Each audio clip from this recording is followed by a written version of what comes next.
Hello everyone, तो आप लोग कैसे हैं। उम्मीद है कि अच्छे होंगे। आज हमारे यूट्यूब चैनल प्रीति एमएलसी क्लास पे आप सबका स्वागत है। आज हम क्लास 12th के पॉलिटिकल साइंस के ऑब्जेक्टिव क्वेश्चन लाए हैं, तो आप लोग शुरू से अंत तक देखिएगा। चलिए हम क्लास स्टार्ट करते हैं। प्रश्न संख्या 1, समकालीन विश्व में सत्ता के नए केंद्र किसे कहा जाता है। इसका सही ऑप्शन होगा option number A America, B European संघ, सी दक्षिण कोरिया, डी इनमें से सभी को। प्रश्न संख्या 2, यूरोपियन संघ का गठन किस संधि के साथ हुआ। इसका सही ऑप्शन होगा ऑप्शन नंबर बी मजिस्ट्रट संधि के। प्रश्न संख्या 3, यूरोपियन संघ के झंडे में कितने सितारे हैं। इसका सही ऑप्शन होगा ऑप्शन नंबर बी 12। चलिए आगे बढ़ते हैं। प्रश्न संख्या 4, यूरोपियन संघ में कुल कितने सदस्य देश हैं। इसका सही ऑप्शन होगा ऑप्शन नंबर बी 27। प्रश्न संख्या 5, यूरोपियन संघ की मुद्रा कौन सी है। इसका सही ऑप्शन होगा ऑप्शन नंबर बी यूरो। प्रश्न संख्या 6, कौन सा देश यूरोपियन संघ का सदस्य नहीं है। इसका सही ऑप्शन होगा ऑप्शन नंबर सी ब्रिटेन। चलिए आगे बढ़ते हैं। प्रश्न संख्या 7, मजिस्ट्रेट संधि किस वर्ष हस्तांतरित हुई। इसका सही ऑप्शन होगा ऑप्शन नंबर बी 1992 में। प्रश्न संख्या 8, किस वर्ष ब्रिटेन ने यूरोपियन संघ से अलग होने का निर्णय किया। इसका सही ऑप्शन होगा ऑप्शन नंबर बी 2016 में। चलिए आगे बढ़ते हैं। प्रश्न संख्या 9, आसियान संगठन की स्थापना कब हुई। इसका सही ऑप्शन होगा ऑप्शन नंबर बी 1967 में। प्रश्न संख्या 10, आसियान का उद्देश्य क्या है। इसका सही ऑप्शन होगा ऑप्शन नंबर ए आर्थिक विकास, बी सैन्य विकास, सी सांस्कृतिक विकास, डी उपयुक्त सभी। आसियान के प्रतीक चिन्ह में क्या दर्शाया गया है। इसका सही ऑप्शन होगा ऑप्शन नंबर ए धान की 10 वालियां। प्रश्न संख्या 12, आसियान के कितने संस्थापक देश थे। इसका सही ऑप्शन होगा ऑप्शन नंबर बी 5 गो। प्रश्न संख्या 13, आसियान का विजन 2020 किससे संबंधित है। इसका सही ऑप्शन होगा ऑप्शन नंबर ए आर्थिक विकास से, बी क्षेत्रीय शांति, सी सांस्कृतिक विकास, डी उपयुक्त सभी से। चलिए आगे बढ़ते हैं। प्रश्न संख्या 14 की ओर। चीन ने किस नीति के तहत अपनी अर्थव्यवस्था को खोला।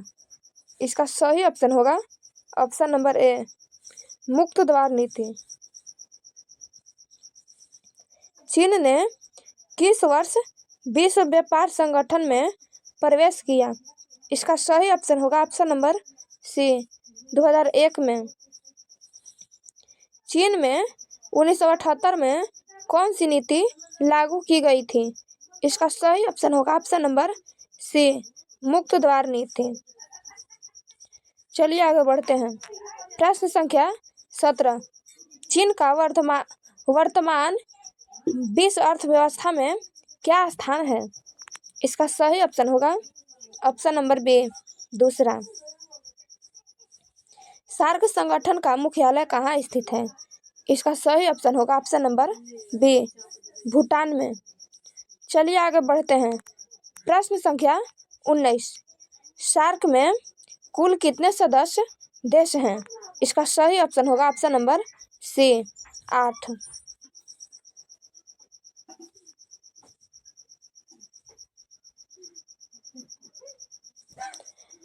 प्रश्न संख्या 20, जापान का संविधान किस अनुच्छेद में विवाद समाधान के लिए शांतिपूर्ण तरीकों अपनाने की बात कहता है।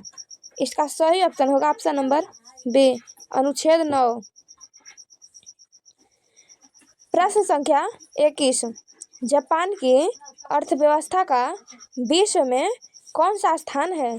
इसका सही ऑप्शन होगा ऑप्शन नंबर सी, तीसरा। प्रश्न संख्या 22, जापान का किस संगठन में सदस्यता है? इसका सही ऑप्शन होगा ऑप्शन नंबर सी, G7। दक्षिण कोरिया की राजधानी क्या है? इसका सही ऑप्शन होगा ऑप्शन नंबर बी, सियोल। चलिए आगे बढ़ते हैं। प्रश्न संख्या 24, दक्षिण कोरिया का किस नदी के किनारे स्थित है? इसका सही ऑप्शन होगा ऑप्शन नंबर ए, होन नदी। प्रश्न संख्या 25, दक्षिण कोरिया का होन नदी पर चमत्कार किससे संबंधित है? इसका सही ऑप्शन होगा ऑप्शन नंबर बी, औद्योगिक विकास से। दक्षिण कोरिया का मानव विकास सूचकांक में विश्व में किस स्थान पर है? इसका सही ऑप्शन होगा ऑप्शन नंबर सी, 18। प्रश्न संख्या 27, दक्षिण कोरिया का प्रमुख ब्रांड कौन सा है? इसका सही ऑप्शन होगा ऑप्शन नंबर ए, एलर्जी। चीन की साम्यवादी क्रांति कब हुई थी? इसका सही ऑप्शन होगा ऑप्शन नंबर सी, 1949 में। चलिए आगे बढ़ते हैं। प्रश्न संख्या 29, चीन की आर्थिक सुधार प्रक्रिया किस वर्ष शुरू हुई? इसका सही ऑप्शन होगा ऑप्शन नंबर बी, 1978 में। दक्षिण कोरिया किस संगठन का सदस्य है? इसका सही ऑप्शन होगा ऑप्शन नंबर सी, OECD के। चलिए आगे बढ़ते हैं। प्रश्न संख्या 31, चीन किस वर्ष विश्व व्यापार संगठन का सदस्य बना? इसका सही ऑप्शन होगा ऑप्शन नंबर सी, 2001 में। आसियान क्षेत्रीय मंच की स्थापना कब हुई थी? इसका सही ऑप्शन होगा ऑप्शन नंबर सी, 1994 में। चलिए आगे बढ़ते हैं। प्रश्न संख्या 33, चीन की किस नीति ने उसे वैश्विक व्यापार में सम्मिलित किया? इसका सही ऑप्शन होगा ऑप्शन नंबर सी, मुक्त द्वार नीति।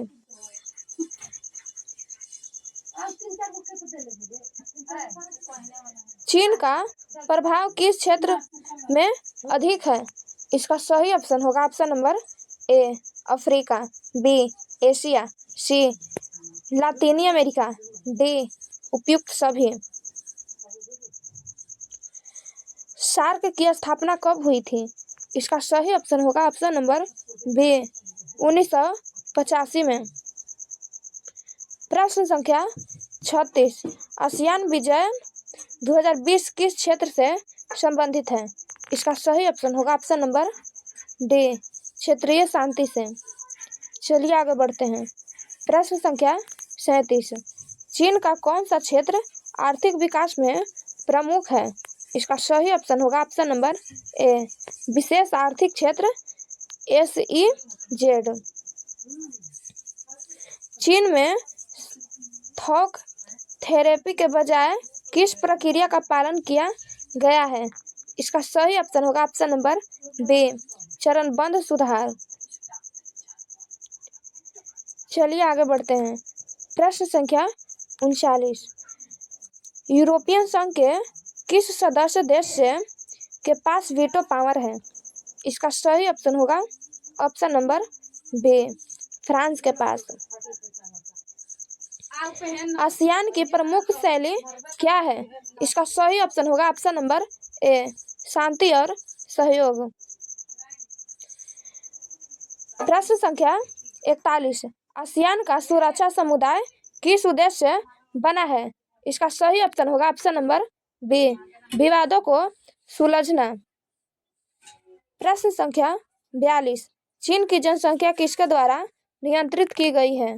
इसका सही ऑप्शन होगा ऑप्शन नंबर बी, जनसंख्या कानून के। चलिए आगे बढ़ते हैं। प्रश्न संख्या 43। जापान किस संकट का सामना कर चुका है? इसका सही ऑप्शन होगा ऑप्शन नंबर बी, परमाणु बम संकट। यूरोपीय संघ किस क्षेत्र में अमेरिका से 3 गुना ज्यादा हिस्सेदारी रखता है? इसका सही ऑप्शन होगा ऑप्शन नंबर बी, व्यापार में। चलिए आगे बढ़ते हैं। प्रश्न संख्या 45। चीन का किस क्षेत्र में सबसे अधिक निवेश है? इसका सही ऑप्शन होगा ऑप्शन नंबर ए, अफ्रीका। चीन ने अपनी आर्थिक स्थिति को सुधारने के लिए किस नीति को अपनाया? इसका सही ऑप्शन होगा ऑप्शन नंबर बी, विशेष आर्थिक क्षेत्र को। प्रश्न संख्या 47। यूरोपियन संघ के प्रमुख उद्देश्य क्या है? इसका सही ऑप्शन होगा ऑप्शन नंबर ए, आर्थिक और राजनीतिक सहयोग। दक्षिण कोरिया किस क्षेत्र में प्रसिद्ध है? इसका सही ऑप्शन होगा ऑप्शन नंबर ए, प्रौद्योगिकी में। चलिए आगे बढ़ते हैं।